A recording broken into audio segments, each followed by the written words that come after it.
சில விஷயங்களை கர்மா கிட்ட விட்டுருங்க.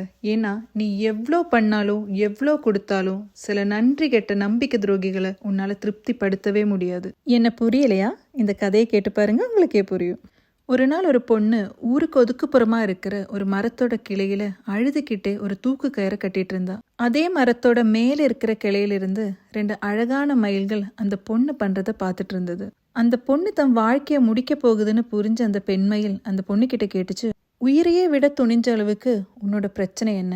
அதை கேட்ட அந்த பொண்ணு ஒரு நிமிஷம் அழுதுகிட்டே சொல்லுச்சு, என்னோட புருஷன் இறக்குற வரைக்கும் நான் ரொம்ப நல்லா வாழ்ந்த பொண்ணு. ஆனால் அவர் இறந்த பிறகு என் 2 குழந்தைகளை வச்சு ரொம்ப கஷ்டப்படுறேன். இனி நான் உயிரோடு இருந்தால் என் குழந்தை பட்னி இருக்கிறதையும் நான் பார்க்க வேண்டியது வரும்னு. இதை கேட்ட அந்த பெண்மயில் ரொம்ப உருகி போய் தன்னோட சிறகு ரொம்ப பலமாக அடிக்க ஆரம்பிச்சிருச்சு. அதிலிருந்து ஒரு மயிலிறகும் கீழே வந்து விழுந்தது. கீழே விழுந்த அந்த மயிலிறகோ நிமிஷத்துக்குள்ளார ஒரு தங்க மயிலிறகா மாறிச்சு.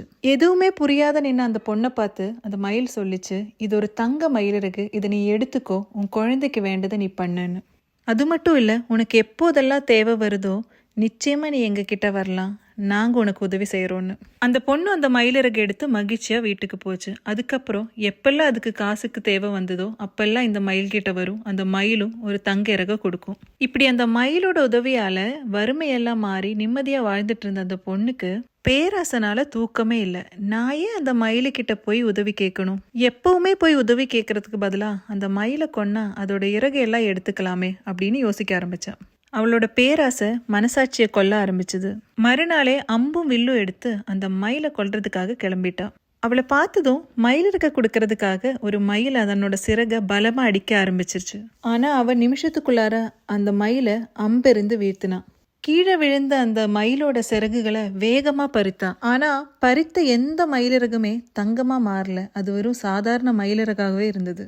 ஆனா அவளை பார்த்து அந்த ஆண் மயில் அலற ஆரம்பிச்சிருச்சு.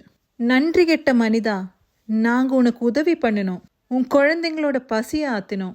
ஆனா பதிலுக்கு நீ உன்னோட பேராசையால பண்ணதெல்லாம் கொடூரம். இனிமே உனக்கு வாழ்க்கை முழுவதும் யாரோட உதவியுமே கிடைக்காம போகும் அப்படின்னு சாபமிட்டு பறந்து போச்சு.